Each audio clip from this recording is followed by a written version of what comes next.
Hey, what up, folks? This is Tijuana Jackson. I'm 56 years old, and here go a few things I wish somebody had told me in my 30s and 40s. Check it out on Crumb TV. But my government name is Tijuana Jackson, life coach with a goon hand, motivational speeches, real nigga. Now, look, I know Miss Judy usually don't like this, but maybe since it's my last day. No. Okay, I'll just check it. He knows better.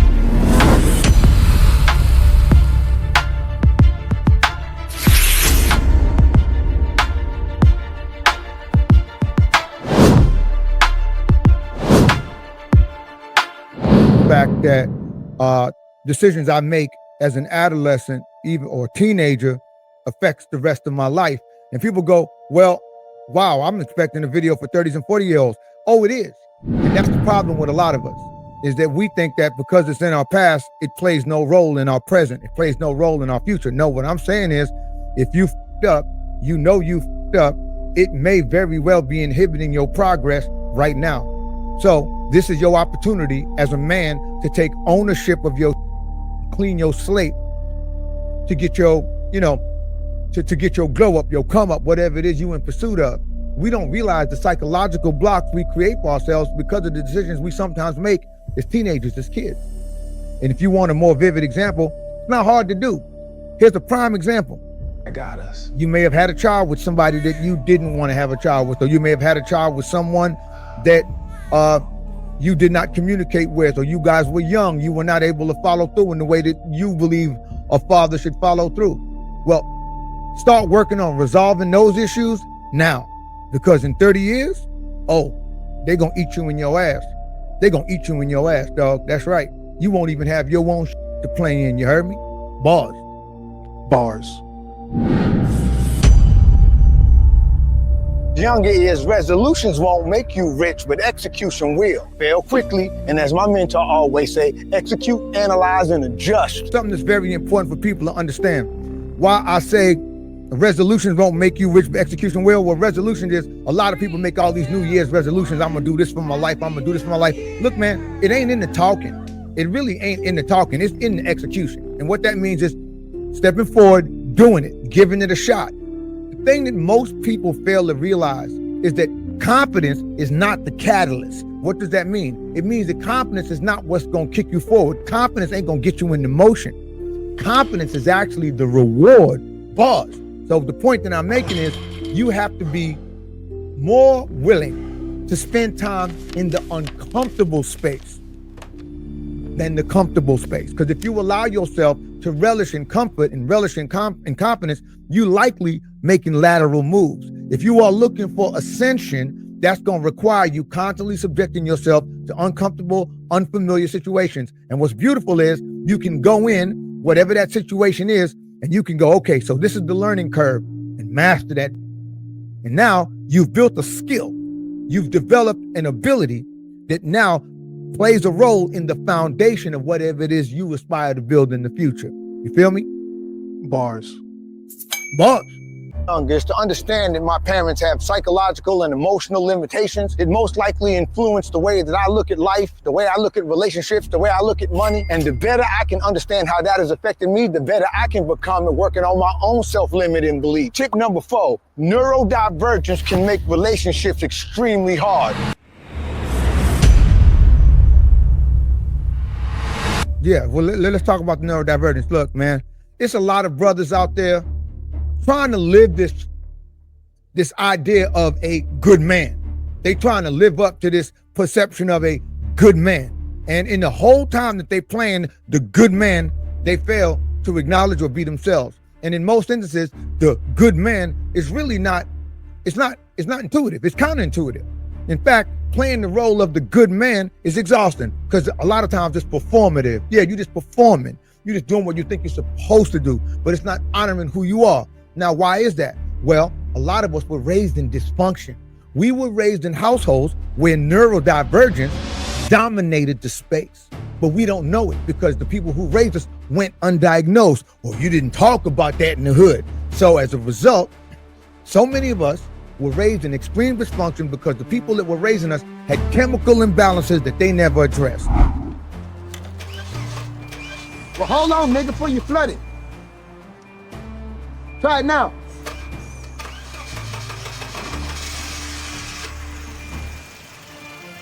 Hey, go and park it over here. Got my first DUI when I was like 10 years old. Little nigga been driving ever since. Moving.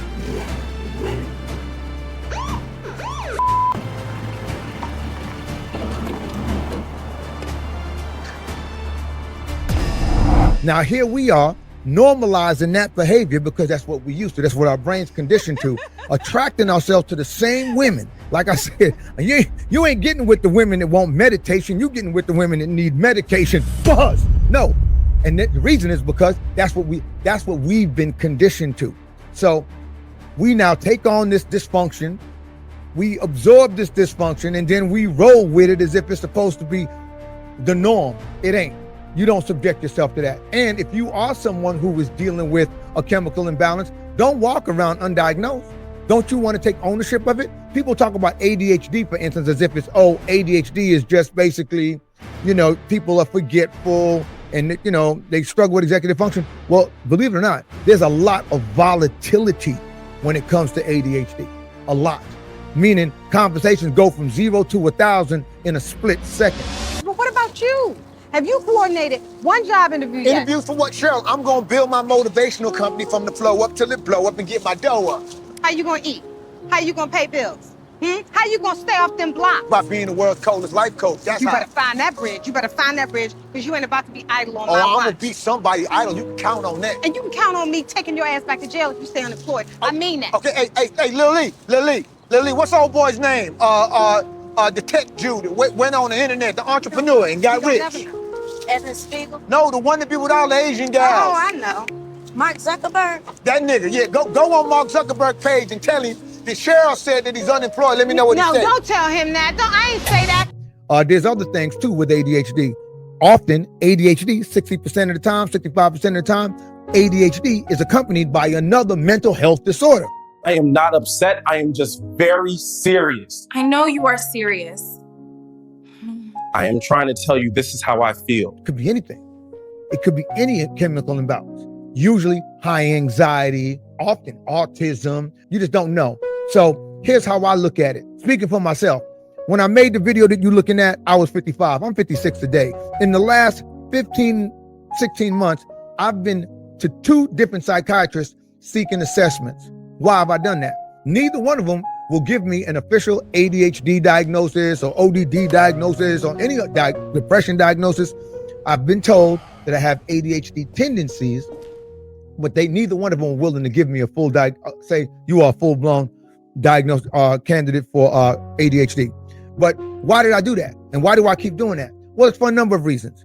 One, our mental health changes, this ebbs and flows according to the level of stress that we're enduring. And as I've been building my business and dealing with the challenges that come with that, I've had some ups and downs where I want to get checked up. But the other part is to be a better businessman, to be a better partner, to be a better friend, to be a better father. I want to know what my tendencies are.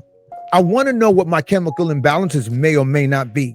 And if I can figure that out, well, the beauty is I can now align myself with people, align myself with the team, align myself with knowledge that helps me play into my strengths, right? And as I allow others to help me with my weaknesses, as I am able to acknowledge my weaknesses, even if it's something as simple as volatility, even if I just get an attitude or wake up grumpy or whatever, I don't want the person I'm with to feel like it's their fault because I'm in a bad mood. I was in that situation where I'd wake up with a woman and she'd just take her aggression and anger out on everybody in the house. We'd be walking on eggshells and not even knowing what was wrong. It took us 8 years to realize she was just undiagnosed with some real buzz. So that being said, it's important for you to be able to take responsibility of your mental health, of the condition of your mental health, but also so that you can be a better businessman and whatever it is you aspire to. Bars. This is the most viewed part of the video. I definitely got to get you to react to this part. Tip number 5 I wish I got when I was young is that sugar is the devil. Bread, rice, pasta, all sugar. Basically, the consumption of anything white with the exception of cauliflower, garlic, and white women should be minimized. Even fruit juices is just sugar. And sugar will age you prematurely, compromise your liver, and the domino effect of that is it will weaken your reproductive organs. Have your boner looking like limp to simp. Sugar is the devil. You cut me real deep right there in Shrek. Yeah, well, look, dog. So, you know all the stuff we've been talking about so far? The fact that some of us, look, man, people go, why you always coming with the jokey joke and the bars and the blah, blah? It's because, well, look, the people that I dream to help, the people that I dream and that I aspire to help change and put on different trajectories, the people in my online community, the people getting my free coachings who are walking away being like, oh shit, this dude just changed my life. Those people, well, they don't know that they survived trauma. They don't know that they have emotional baggage. They don't know that they have grown up in dysfunction, right? So what ends up happening is, I can't come to them and say, hey, I want to talk to you, about your emotional baggage, because they'd be like, that ain't me. I want to talk to you about your damaged self-esteem, because they're going to walk away like, that ain't me. But when I start cracking these little jokey jokes and they start laughing and this dude kind of off, who is this? And then they, oh, wait, that part sound like me. Hold up. And start hitting them with that personal, because you can't fake the real. I got him. Now I can talk to him. And so all the things that we were talking about, all the emotional baggage, all the psychological baggage, the emotional psychological limitations. You good? Yeah, man, I'm good. The dysfunction, the chemical imbalances. Well, what do you think we do to survive all of that? One of the things we do, according to Dr. Lindsay Gibson, psychiatrist Lindsay Gibson, is we assume something called the role self. We feel so much projection and we feel so inadequate throughout our childhood because of the negligence of our parents and the people who've raised us, is that we assume a role self, meaning we become someone other than who we truly are, because we believe who we truly are is not good enough. But then the other thing that we do is we develop coping mechanisms. And coping mechanisms could be all forms of stimulants. It could be too much sex, right? It could be violence. It could be drinking. But for a lot of us, it's sugar. We've normalized comfort food and sugar consumption. And we've been tricked into believing a lot of things that we're eating that are supposedly healthy sugars are better for us. Dog, a glycemic spike is a glycemic spike. And at the end of the day, it boils down to insulin, okay? So when I say sugar is the devil, what I'm actually saying is that sugar is like the dealer, because it don't matter what you're going through. Most of us grew up being rewarded for going to the dentist or being rewarded for getting through a challenge with sugar. So we are conditioned to believe that sugar is somehow or the other this treat, when in fact it's a poison. So when people say they can't get out of bed, when people say that they keep procrastinating, when people saying they don't know why they keep giving up on themselves, or they just don't know why they doubt themselves so much. Well, one of the reasons that a lot of us feel stuck is not because of the fact that we are incapable, but it's because we are sometimes overloaded and overwhelmed. We've exceeded our capacity. And let me tell you something, eating a bunch of sugar don't help. You ain't lazy, dog. A lot of times you just addicted to poison bug. And so when I say sugar is the devil, that's exactly what I mean. And people don't know that bread is sugar, rice is sugar, pasta converts to sugar the minute you masticate shit. The minute it hit your liver, you basically it's sugar. And it's not saying you don't eat none of it, but what we've normalized versus what I saw a brother the other day. This dude had the flapjacks with the maple syrup on top of it. Then he had some kind of peach syrup on top of that. And then I looked at him and he had the orange juice with it. And I'm like, and he think he eating healthy. He think he made the healthy choice getting the orange juice. Where we bought into all those narratives. We bought into all them propagandist narratives. And as a result, we're killing ourselves even faster. Because a lot of us have experienced early childhood adversity. If you ever looked at the ACEs study, you could get more information on that. And so what ends up happening is the trauma that we've experienced the coping mechanisms we develop often fall in the category of food. And unfortunately, sugar makes the most of that. So you sitting there consuming sugar throughout the day, not knowing every time you give yourself that glycemic spike, your digestive system is shutting down. And so the sugar ends up floating around in your bloodstream and attaching itself to the outer cellular walls, gradually leaching onto your cells and leaching the elasticity out of your cells. And that's how we age prematurely.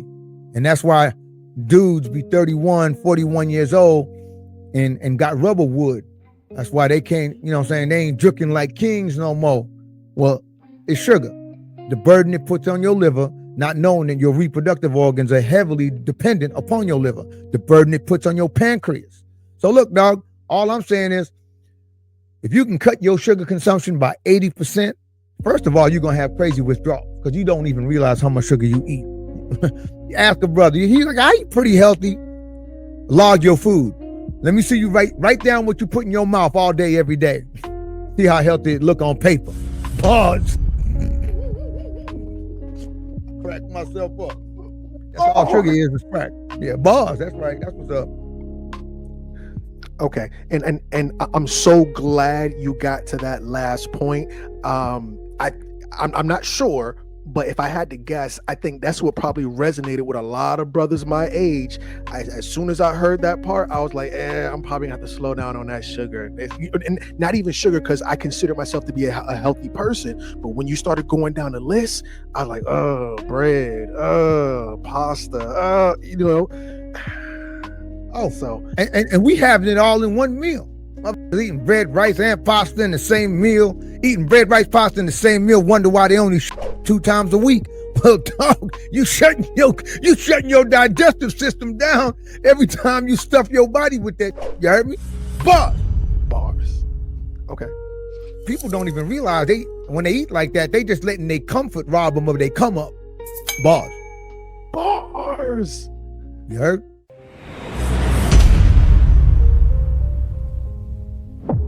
Work on tone and emotional regulation daily. All I'm trying to do is spit facts, okay? This ain't nothing but the truth. And here's the issue. A lot of us was raised on shame. We are raised to believe that shame and shaming is the gospel. Well, no, actually, shame is a decoy. And so the way in which we communicate with people, if you just listen to brothers talking all day on the internet, what's getting the most follows is you berate people. You berate your wait at the restaurant, you berate your relatives, you berate your kids, instilling more shame. You open your mouth in that tone, that lets me know that that's where you come from. That's how you were raised. That's how you feel inside. I got a video that just dropped today, and it said there's nothing to fix. And the point that the video was making is, a lot of us walking around thinking like we got to get our minds right. We got to fix ourselves so that we can have great things. We got to fix ourselves so that we can have the life we want. We got to fix ourselves so that we can have the relationship that we want. In my online community, we talk about this all the time. 1, you ain't broken. And 2, fixing yourself, there's no such thing. I need to get my life in order before I start back dating. It's like you got to fix yourself before you present yourself to the world. It's the craziest I've ever heard. 1, that often leads to more isolation. 2, well, how the hell you gonna fix yourself for a relationship? You fix yourself through the relationship. Pause. Okay? And then the other thing is, this concept of shame, this concept of berating is because your self-esteem is low. And as a result, the only sense of empowerment you have is when you tell somebody off. That's the greatest moment of your life, is berating someone, telling someone off, venting. And the truth is, in most instances, you end up saying you can't take back. I cannot believe I just said that. I am so done. You end up saying that people hang over your head forever because nobody wants to see you evolve and change. So as a result, you become the label of the things you say. So what I've learned through my experience is that quite often, if I'm able to regulate my emotions, keep myself at an even keel, it's not that I was more evolved than anybody else. I had great success in my most dysfunctional years. But the difference between me and the who are a flash in the pan is that I was able to regulate my emotions and not allow my mouth to cost me opportunities. That's the importance of understanding how important communication is and this concept that you have of being in a relationship. Well, it ain't really a relationship because you have a relationship to everything and everyone. So what that means is you are directly or indirectly related to the trees in your yard. You have a relationship with the mailman, the neighbor. You have a relationship with the motherfucker at the bodega. You have a relationship with the people who teach your kids. What you are talking about is a communicationship, because ultimately that's how closeness is formed. And so a lot of people are wondering why their relationships feel so transactional, why I feel like they just hired a hoe. Well, it's because of the fact that you don't know how to utilize communication to create a bond. So I'm gonna give you a prime example. I read a lot of John Gottman books, Julie Gottman, and the last one I read was actually written by him and his wife. It was called And Baby Makes Three. If you don't know about the Gottman Institute, the most prolific marriage psychiatrist in the world. They've done so many in-depth studies on married couples. And what I found that stood out to me by the time I got through a bunch of their books over the years is that the thing that really stood out was something called the story behind your stance, right? So what that means is, I give you a prime example. One time me and my lady was boning, and then she wanted to stop because she said it was hurting. We stopped for a second, and then I guess I kind of got turned off by the fact that she wanted to quit. So, and don't get me wrong, I empathize, I understand. It's a lot of, you know what I'm saying? I get that, but still, you know, I was getting my flow. And so what she wanted to do was, you know, talk a little bit. And so I just turned my back and I was like, this can't be it. And dog, I turned my back on her. She jumped out the bed, came around to the other side of the bed, huffing and puffing like she wanted to fight me. And I was like, oh, she tripping. And then she said, well, I ain't signed up for no rainbow. And I was like, what she said? What? Oh, I snapped. I said, well, if you don't like the rainbow, why you swallowing the Lucky Charms? Right? We went off. Dog, we didn't talk for days.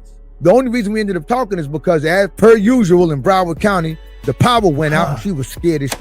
So while we sitting there together in the dark, we kind of just started talking things out. Did you pay the bill this month? And she was able to tell me what John Gottman calls the story behind her stance. And she explained to me that when she was about 15, she started dating this guy who was like 17, and her dad found out, and he turned his back on her. And then shortly after, he left and never came back. And she always blamed herself for that. So when I turned my back on her and said, this can't be it, it was like the ultimate rejection. And she realized that I had really triggered some from her past. She already reached out to a therapist, and she said she don't want to spend her life blaming me for some shit that her father did, and that she was sorry, that she was going to work on it. And I had to come clean. I had to tell her, you know, my really curved kind of weird. And even ever since like junior high school, when we were playing PE and then take showers, people would always make fun of the way my looked because it kind of curved back. It looked like a bow and arrow with vitiligo. You heard me? And so I just stopped taking showers after PE altogether. And then everybody started calling me stinky and like that.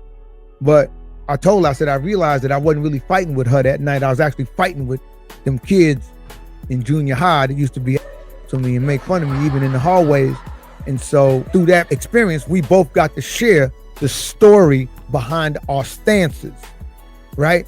So the stance of, you can't turn your back on me, her stance, she gave me what we call at the therapy center, historical and psychological context for why she felt so strongly about something. And I was then able to give her the historical and psychological context behind why I felt so strongly about something. What do you think happened when she told me her story? She tapped into my masculine spirit, dog. Now I wanted to protect her from that. Now our behavior, especially knowing that she was going to be responsible and get therapy around it and try to talk it out even with her dad. Yo, I want to protect her from ever having that feeling. You heard me?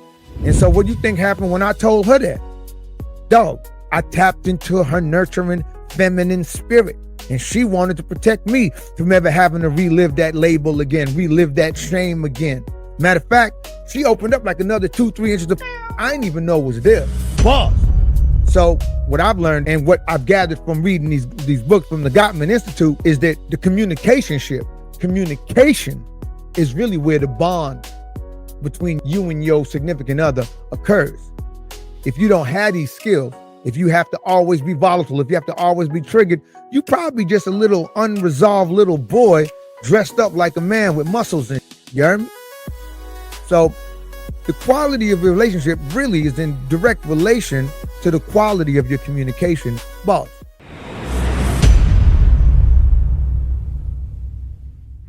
Contrary to the alpha male rhetoric, your emotions matter. For any black man, you endure so much by the time you're 24 years old.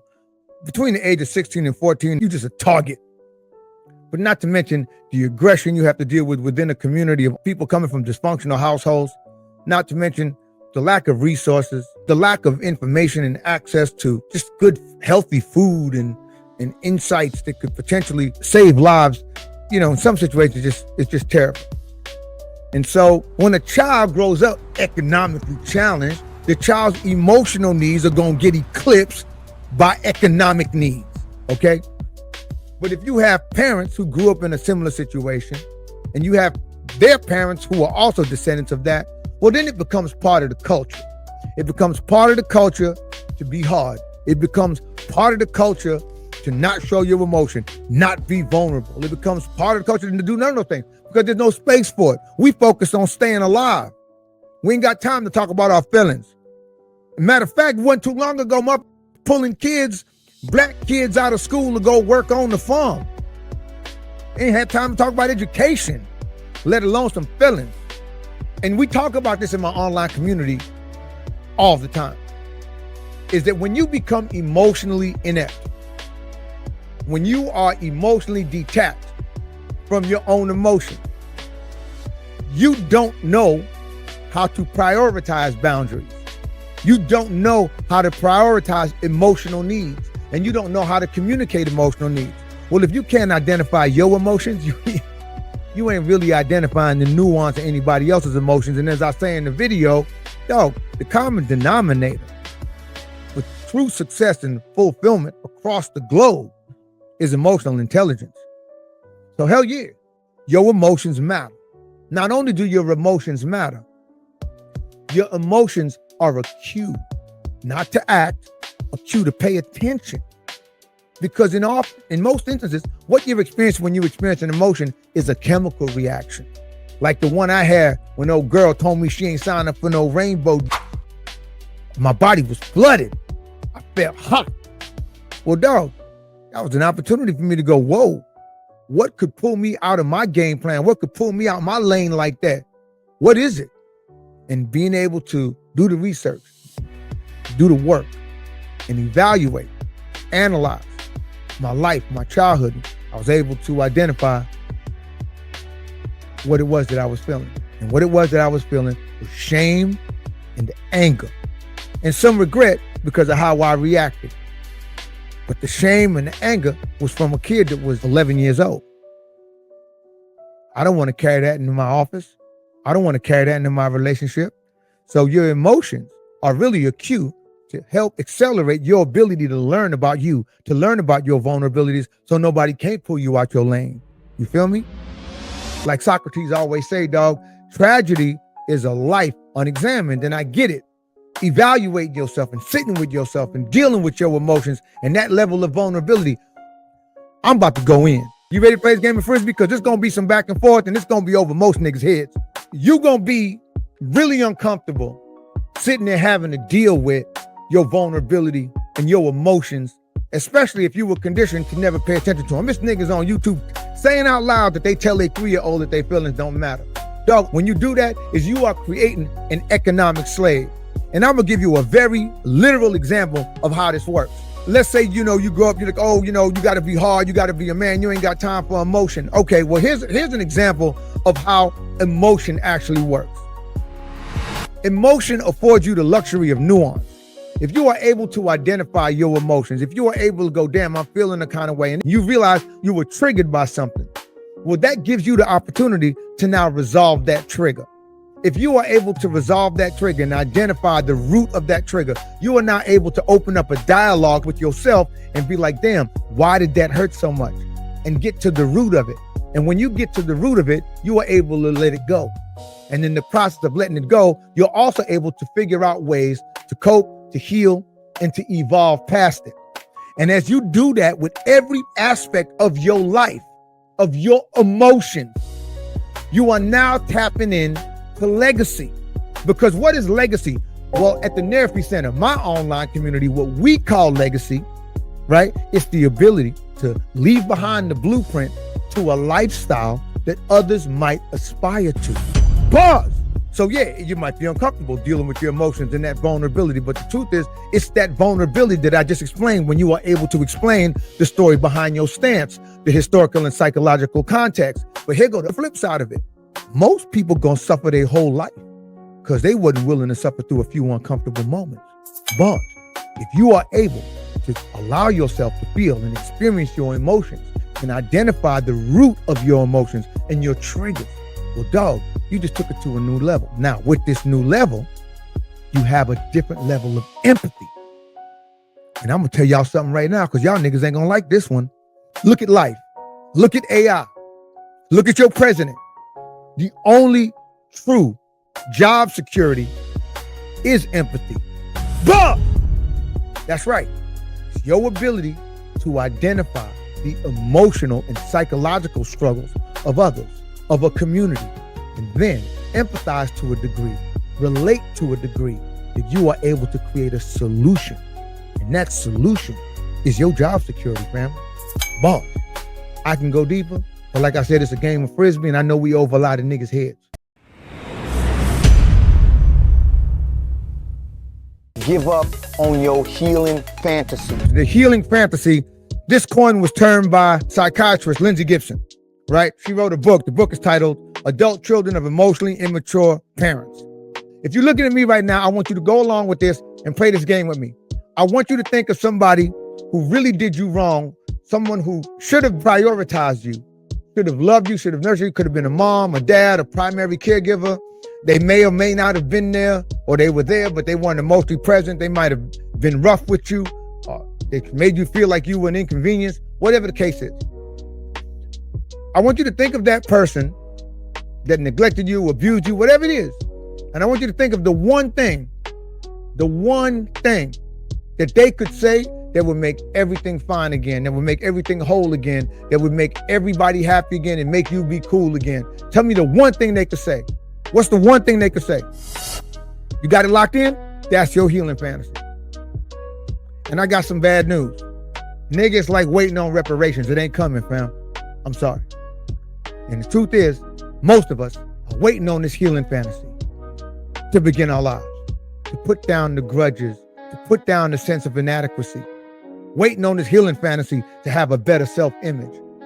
It gets so bad that a lot of us go into our relationships expecting the healing fantasy to come out of the person we hooking up with, the person we dating, the person we in love with, our fiance, our wives. We want it out of our spouses, but it ain't coming.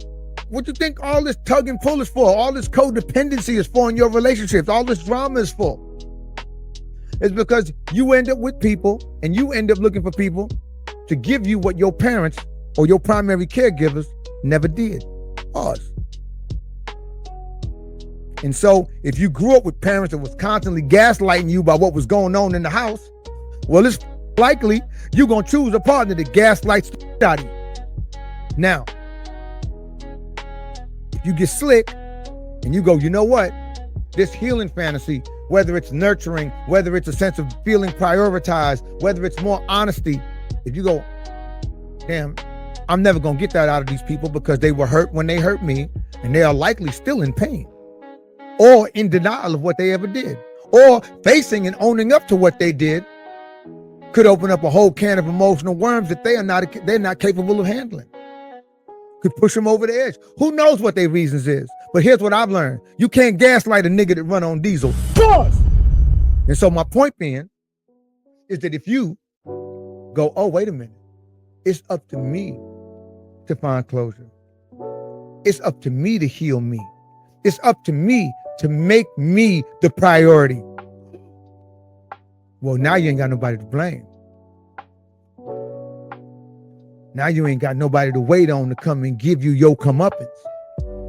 Now you've taken responsibility for it. And so a huge step into your life, a huge step into ownership, a huge step into manhood is giving up on that healing fantasy. Boss. Hey, what up, y'all? My name is Tijuana Jackson. I'm the people's mentor. I help grown folks find purpose in their life by helping them confront the pain they even know they was carrying. You want to get some of my free coaching? Link should be in the description. Pause.